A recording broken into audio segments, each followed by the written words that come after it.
MysteryWire.com, home of the unusual and unknown. From Area 51 to the paranormal, it's your source to the most vetted UFO stories and special investigations in the world. Take a journey into the universe of MysteryWire.com. So joining me now is Rich Hoffman, Scientific Coalition for UAP Studies, systems analyst there, is that correct? Yep. Down in Huntsville, Alabama, home of Rocket City, and several other interesting things. You said, we talked with you several months ago, you said Space Command was in the process of locating there. Has anything moved on that? Well, I think that there's like slow progression to it, but yeah, it's, and then I think it was also being still, I'm not sure what the status is, but I knew it was being competed. Mm-hmm. I think, Colorado wanted to hang on to them as much as they could, but I think from what I understand is it's still progressing. And, another thing, I don't know that you're aware of it, but FBI has moved here. I heard that. From Quantico. And so you've got, I think about 6,000 people that are here in the FBI that are coming down are here as well. And another business that definitely turns up every now and then in our line of work, Lockheed Martin. They've got facilities down there. Yeah, the whole push for hyperspace. They opened up a little place here to study hyperspace and stuff like that. So. So we're really getting into a lot of different technologies and stuff like that. It's very exciting. Yeah. Explain, if you could, just to anyone who has not come across you before, exactly what is your real job and what is your passion? Maybe I should say. Well, my real job is I've been working, at least for the last 26 years now. I think I've been working with the Army Material Command. And I don't know if you're aware of that, but it's like the corollary to it. Project Blue Book was underneath the Air Material Command, so it's kind of like a corollary to that, and that was at Wright-Patterson Air Force Base. So you have and the Material Command are basically the logistics arm of the Army, if you would, and of course the Air Force as well, but it's the logistics arm. So if you think about it in the context of, soldiers need food, clothing, and the whole 9 yards, Army Material Command tends to do that. And another thing is that, we have we supply all the bullets, to the different services. So we're ammunition and everything else as well.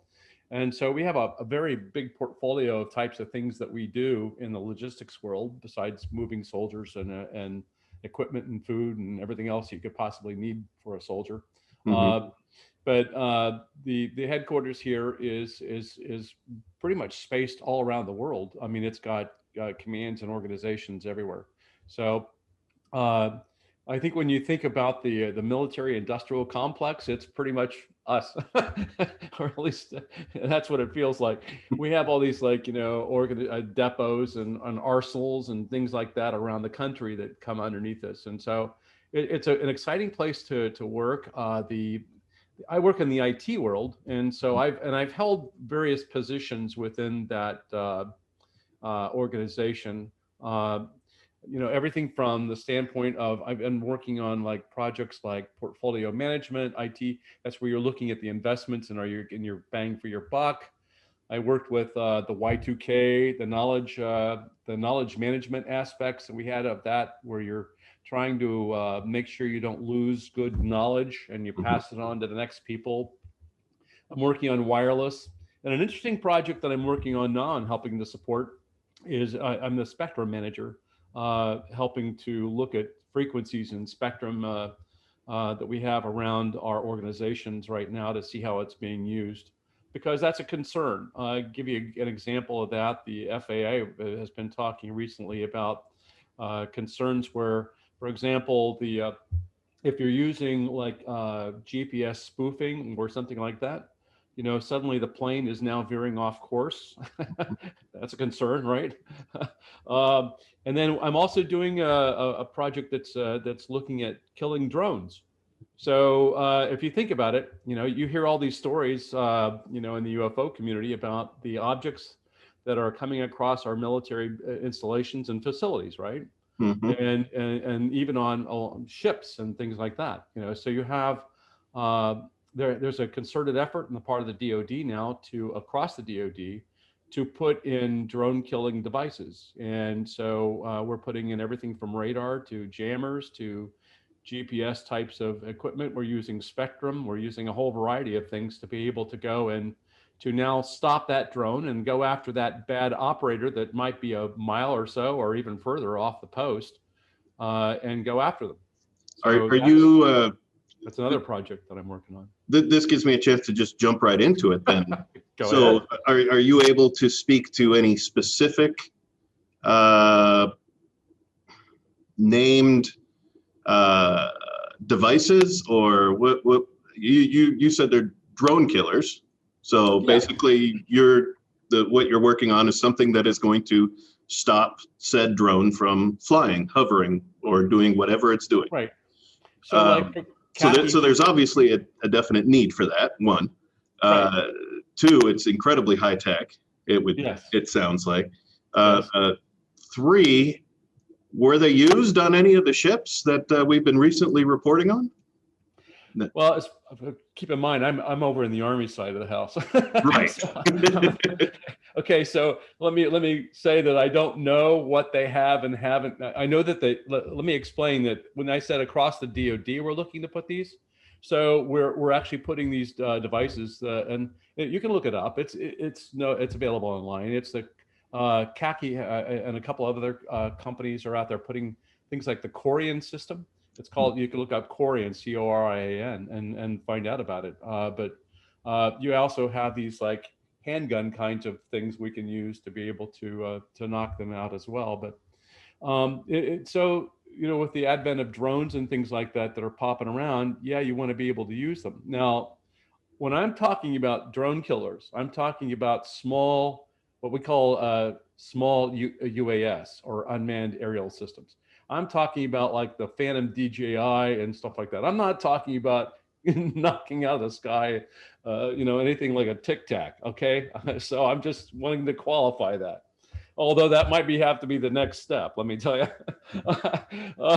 But anyway, the idea is that people can fly in drones and do all kinds of like intelligence gathering or something like that over our bases, and even in the context, if you take a look at the Pentagon and their releases, when they talk about UAP, they're including in some of these things like drones that because people see them and they don't know what they are, and they call them UAP, or they call them a UFO, or they call them whatever like that, and so they can just as well be misconstrued and misidentified as anything else, And there's been a lot of incursions that I'm talking about in sensitive areas, and if you look at just protecting our critical infrastructure we've got, like power plants and stuff like that, you have to pay attention to that. So I'm looking at it from that standpoint, and that's the kind of project that we're working with on, and so we're looking at those incursions, by the way. Now, obviously, that's your job. Your passion, not saying your job isn't your passion, but your passion also is unidentified aerial phenomena, as you were saying. And researching that, trying to get the best possible explanation for what's being recorded out there. You're well known for investigating the Aguadilla case. We talked about that last time, and I'll definitely be linking that in the story. So obviously your two worlds kind of collide, it would seem, at least in discussion. Is this a topic around the office? I mean, do you discuss the real world events with technical events? I've been extremely open about it, and my whole cube is decked out in UFO stuff. I mean, if you come around to my cube, you'll see. In fact, a friend of mine did a little illustration or a characterization of me that I've got up on my Facebook page. I think I've posted it up several times and stuff like that. But it's like me sitting in a rocket, like a chair that's actually hovering. And I'm in my cube, by the way, at work, and my computer's going crazy, and you see me typing, and there's like, if you take a look very carefully, there's string on the back of my face, and I have an alien head behind me. So it's, and so he's done all this characterization because everybody knows that I've been involved in this thing for a I don't hide it. In fact, many of them are are very interested in what I'm doing and what I've been about. And I've been in this for 57 years, so you're not going to change me too much. And Sure. I've seen too much in investigate. My whole thing has been UFO investigations. That's where I've been. I've been in that world. In fact, that's the role that I played even when I was the deputy director of investigations for MUFON. Mhm. And I also then got into another role, which is the director of strategic projects when I was with them. And that was to be able to put in things like SkyHub and UFODAP and some of these like systems to be able to go out and collect information and data. And so I tend to be in that technology side. I'm looking to be able to put those kind of things out into very active areas. And so that's kind of like me in a nutshell. But I've been at this for a long time, and I'm certainly more than just the Aguadilla case. And I was just on a team basically doing that. But I'm talking about many thousands of cases that I've been out investigating. And then I had access and I've researched a lot of the sightings we had in the MUFON database when I was in that role. But in 2017, I left MUFON and I ended up, we created Sky, our organization, the SCU. And so I've been pretty much focused on building SCU up because we're largely a think tank and we're wanting to bring on scientists and getting that kind of like study going on. And it's been very successful. And you just recently held a virtual conference, correct? Was that the Yeah. Anomalous Aerospace Phenomena Conference? Yeah, we just had that this past weekend. So and we had about, I think it was like 250 people that showed up. We were very pleased with that.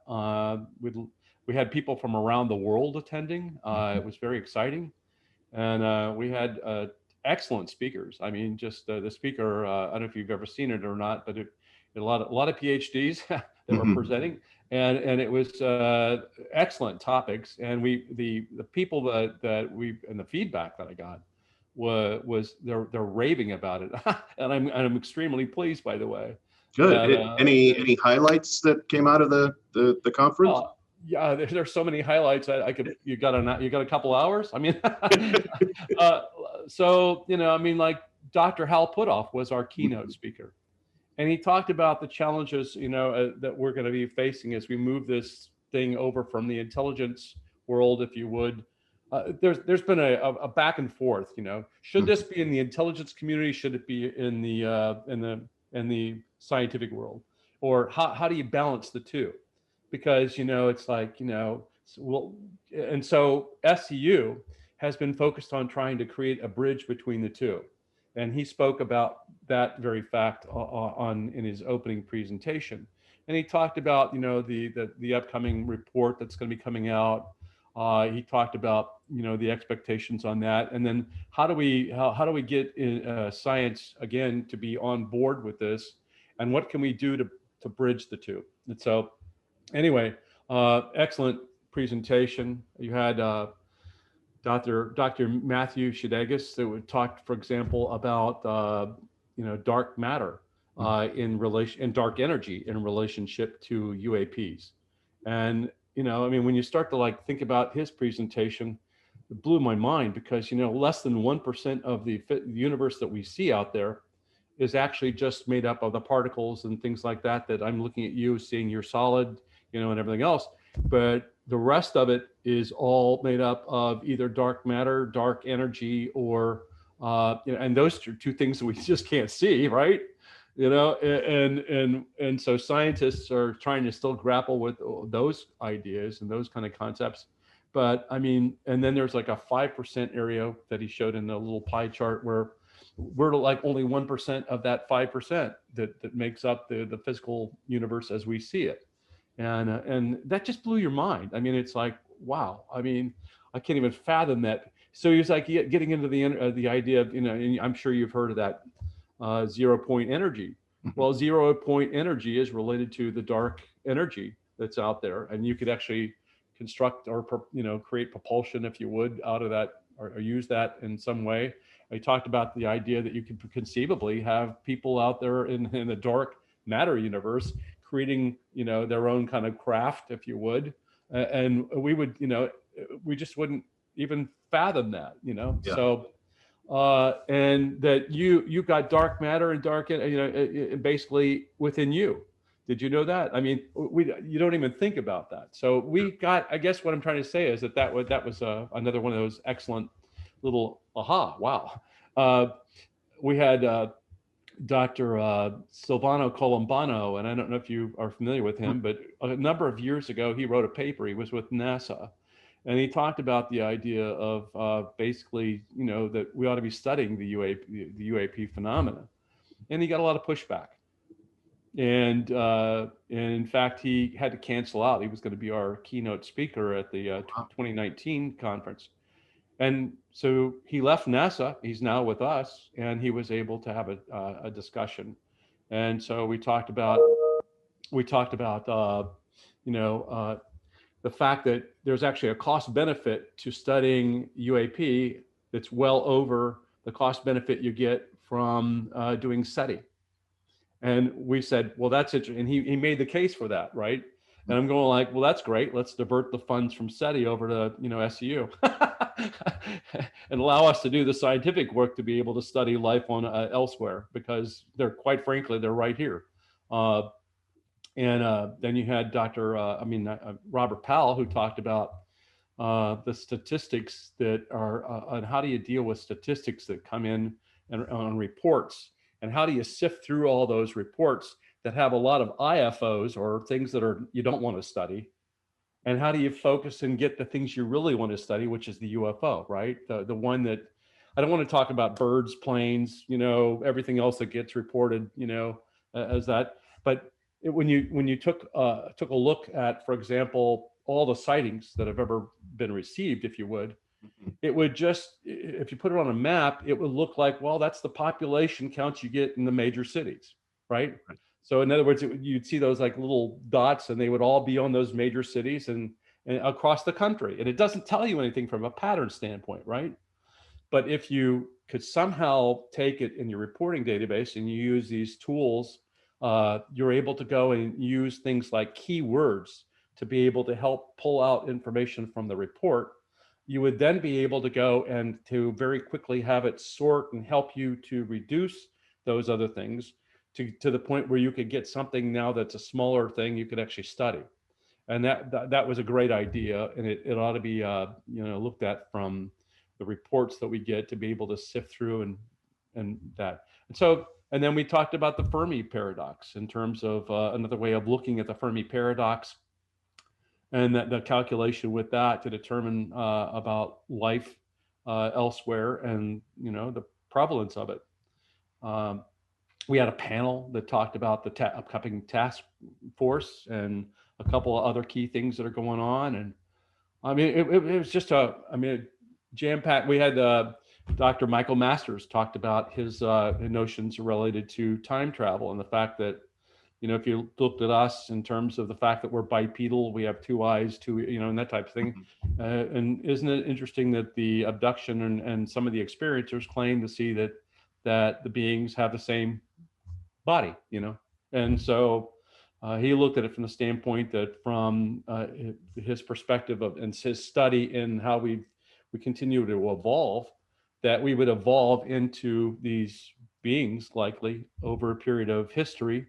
And that, quite frankly, they could be using things like time travel or some way of doing that to come back to the past and even to collect DNA and carry it forward. Because if you think about this is an interesting concept. In the previous world history, you had little pockets of people residing together around the world, right? Mm-hmm. And there was no interbreeding between the different populations. In fact, you had a little bit of incest going on in the little communities, right? And then now what happens is we've kind of homogenized ourselves, because now we're moving around the planet and all of our DNA is becoming very like each other, if you would. And we're very and so we're not really, it's like he was describing it as like, think about it in the context that we're all now doing incest together. And that might have impacts to our DNA down the pike. There's no variation in our DNA. Well, okay. So if I come back in time and I pick you up, I get some DNA samples from you, I can carry it back and create some genetic variation. So interesting concept, right? I mean, it's a hypothesis, and so it's fascinating to hear these people that are coming forward with these kind of like ways of thinking that you don't typically do on an everyday. And these are scientists, these are professors, they're teaching it in college, and some of these people, and it's remarkable.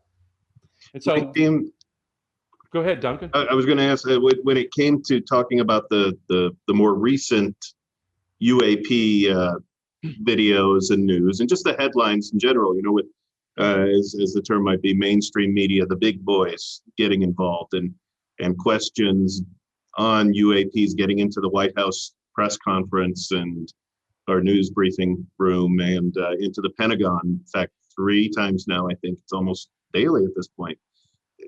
Was there a feeling of sort of wonderment, sort of surprise, or was it about time?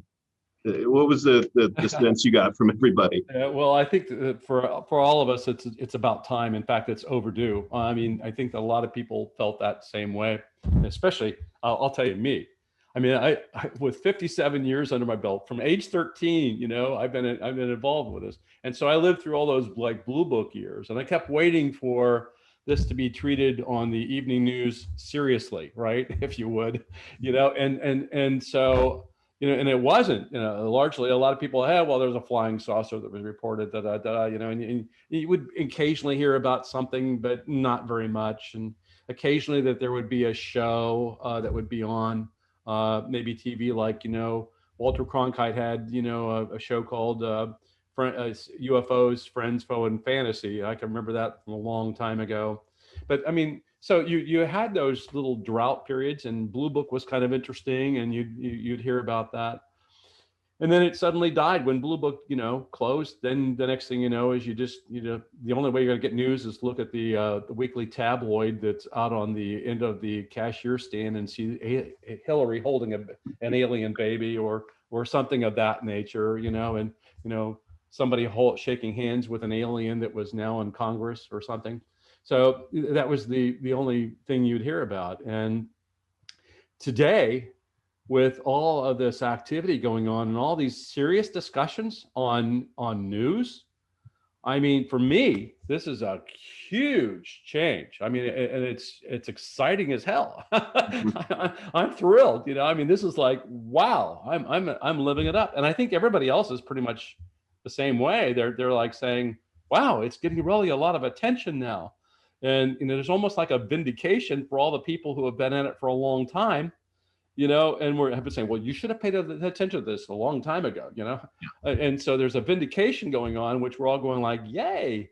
And the fact that you've got, congressmen now coming on board and talking about it, and you're going to have this Senate Select Committee on Intelligence talking about it. It's wow, this is great. And go ahead. I was going to say, are you hopeful with the expected report that's, at least on paper, due by June 25th, but as Congress does, they could easily just say it's not ready, or just put out a one-pager and say we're getting to it, But are you hopeful that it'll be a serious, comprehensive report and not just another end of Blue Book, that nothing to see here. Moving on. Over my years, I mean, I've had many disappointments. I've been hopeful for before. In fact, I was hopeful when the Condon report was going to come out that it was going to end up saying, well, yay, verily, they're here, and there's no problem, and then what do we get? We got a big disappointment, even though it said 30% of them that couldn't explain. Does that make any sense? So I've had many disappointments. I've been waiting and with anticipation, and so I'm being very cautious.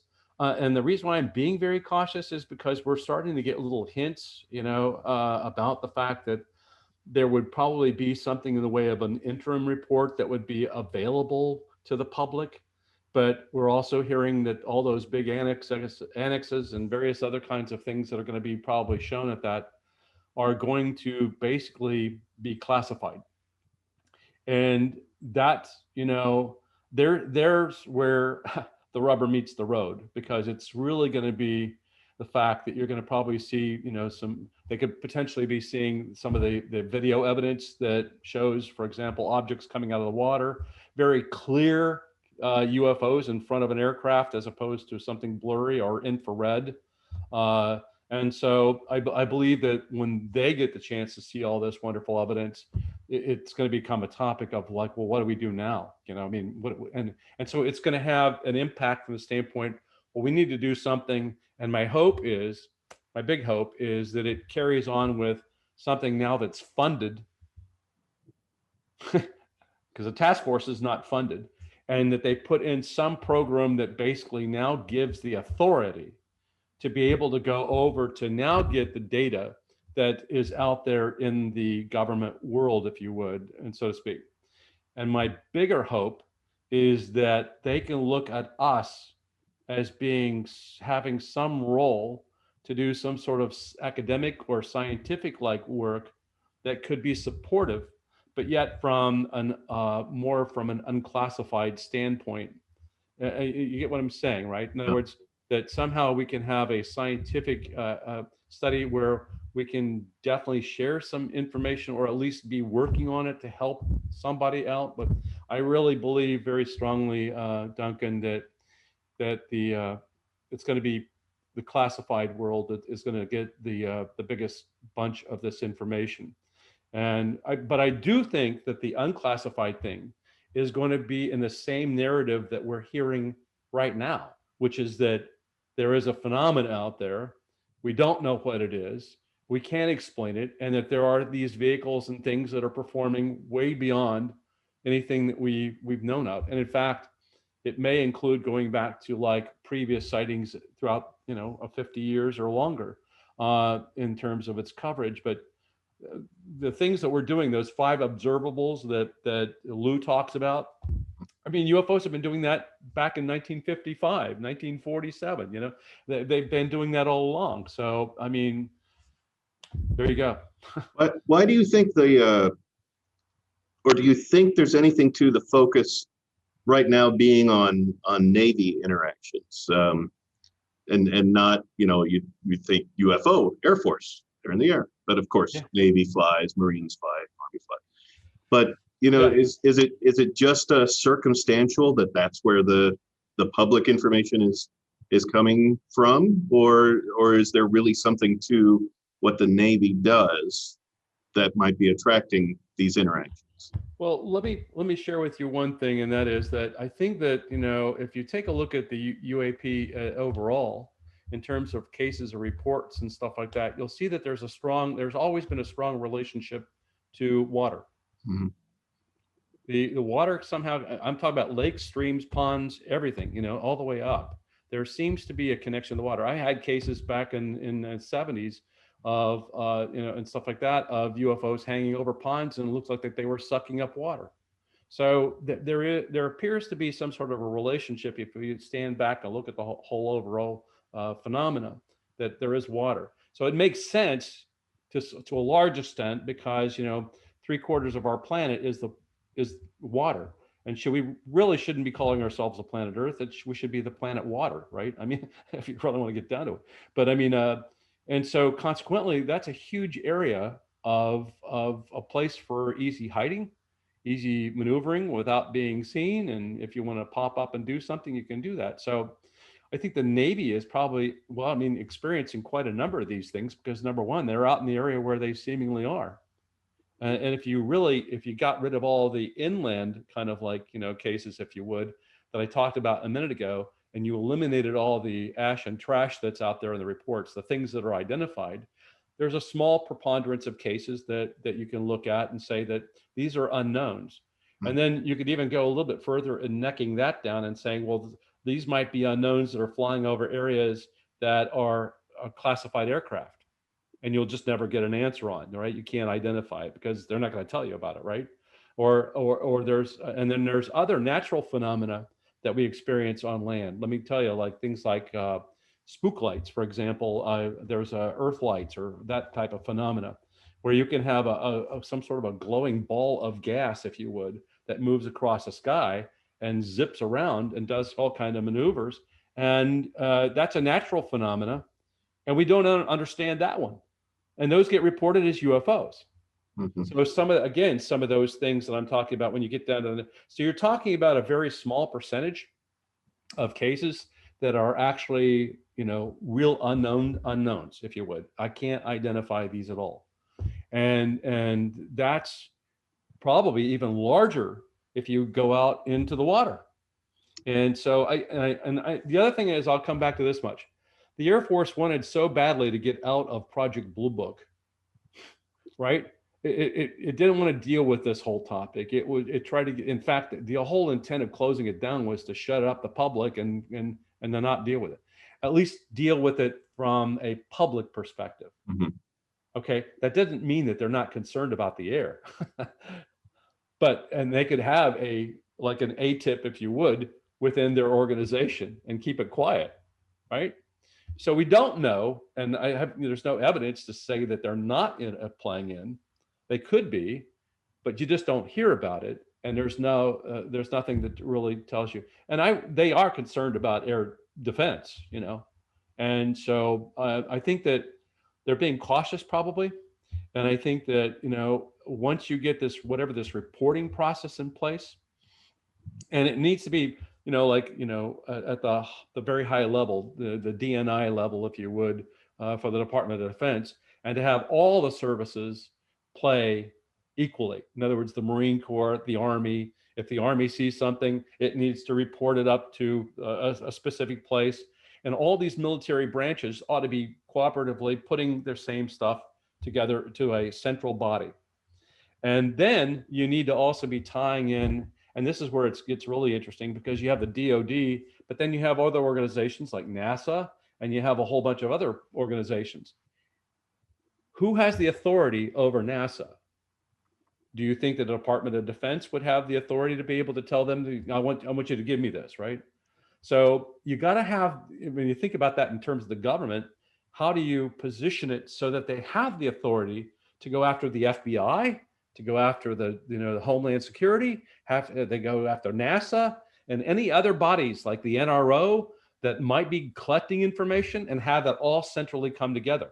So there's a challenge that the Senate's going to have to deal with, in coming up with a game plan for going forward that's got to be with the authority that they need, the funding that they need to be able to do this. Do you, now you deal with analysis and structures of things, real and ethereal, you might say. Do you think the government is just too entrenched after all these decades of having things behind closed doors in separate offices, figuratively and literally, in the stovepipes, as you might say, that they just can't get out of their own way on this one? Or, do you really feel that there's an effort for them to politely get out of their own way? It's going to be a tough cultural change for them, because the whole culture of the DoD is again, it's around the idea that there's a threat, and you have to be able to deal with that threat.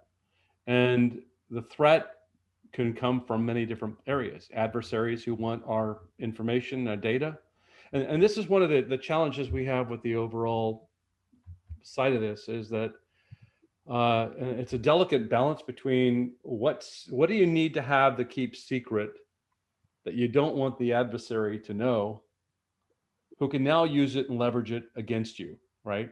So as much as the UFO community would like to have the DoD and everybody else spilling their guts, there's a need to balance that with the fact that, do you want to give your enemy information that they can now use to their advantage against you, right?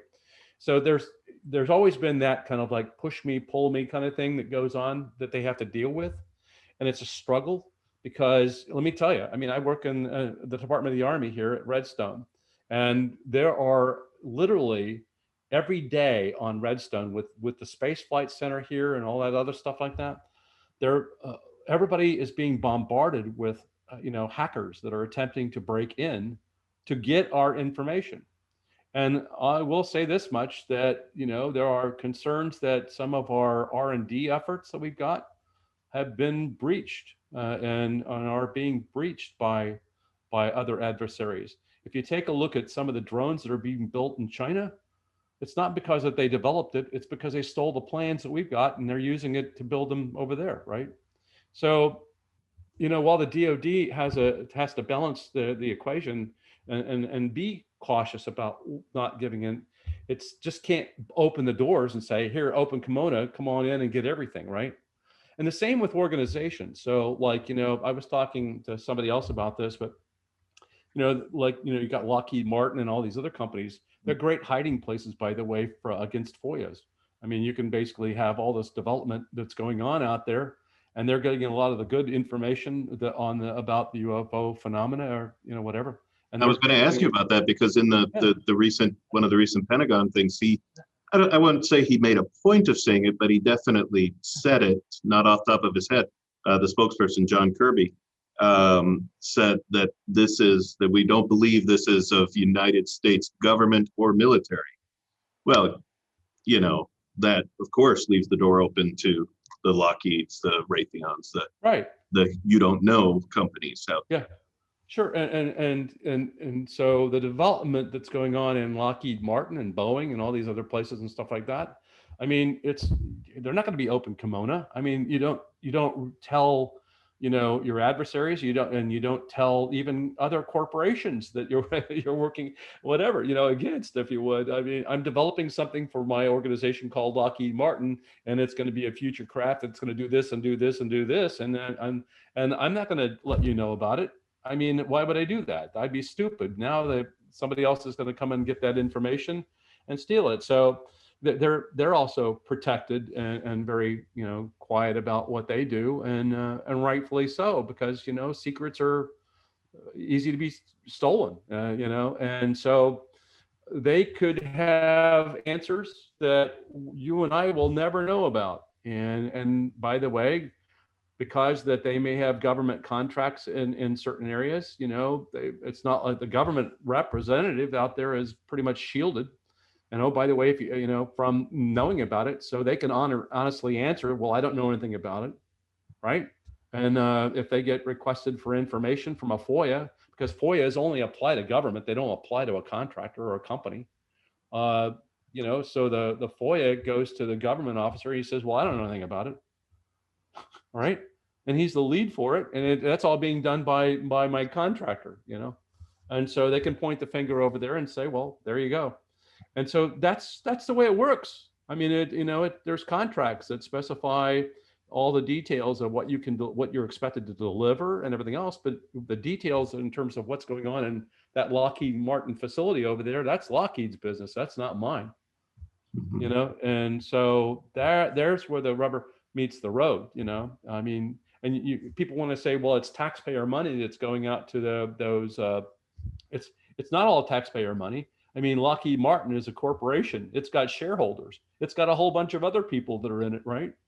And so, yeah, they might be getting a remuneration from the government work that they've signed up to be able to deliver, but that's not stopping them, and they're not using that to go over and build the F-22 aircraft or the whatever, So, I mean, that's kind of like the people need to understand that before they want to make these claims about certain things in the government, keeping things from them, right? One last question, and I like to hear the answers from people I talk with about this. Because like you said, you've been looking into this for a few years. You've been around the block a little bit. Yeah, a little bit. At this point, with your experience, taking everything you know into consideration, what does your gut tell you of these, and I can even narrow it down, of the recent leaked videos? Say the Navy incursions, or what does your gut tell you? What's happening? You want to make a prediction? Yeah, well, I mean, let me clarify that the phenomena hasn't changed over my 57 years. So it's the same phenomena that if you asked me 57 years ago, what do I think of the phenomena? Well, it's always been around, and it's probably going to continue to always be around. So I think that that ultimately, this phenomena has been there all along. And oh, by the way, it wasn't Lockheed who built the ones in 1947. I mean, a Tic Tac performing its maneuvers today, is the same kind of maneuvers you saw in an object in 1947 or in 1952. And nobody on this planet is making anything like that back then, especially.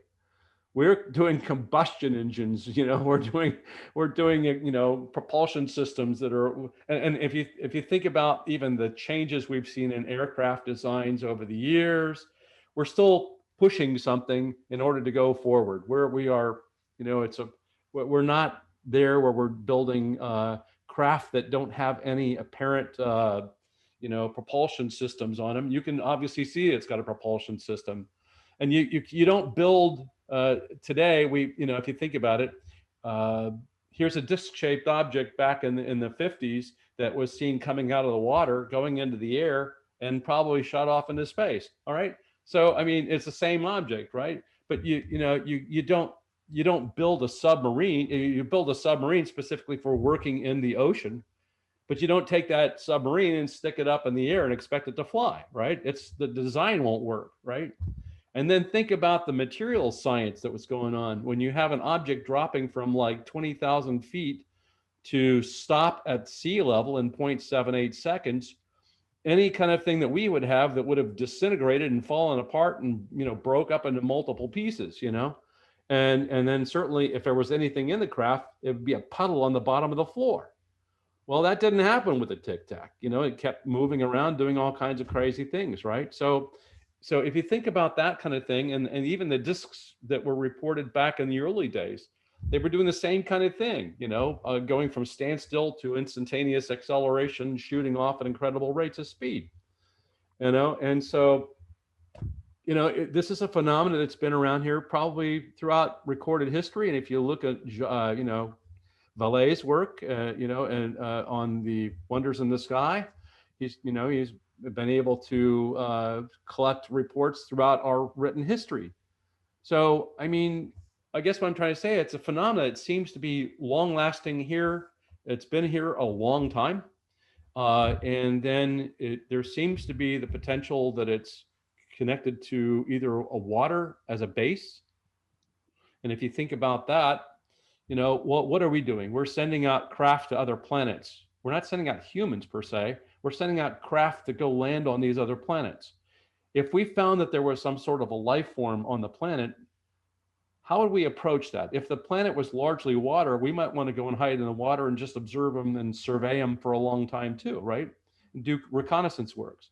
Well, some of the size of the objects we have that are being reported as UFOs are like no bigger than a grapefruit. Do you think that that's piloted? No, that's remote. And so many of these things could be remotely piloted, if you would, like drones, if you would, kind of like what we're doing. And they're no more than space probes that are coming out and checking us out and keeping tabs and somehow reporting back. So we can all speculate about the different things that these things could be. And I guess my gut is that I go back to the fact that there seems to be a water interest.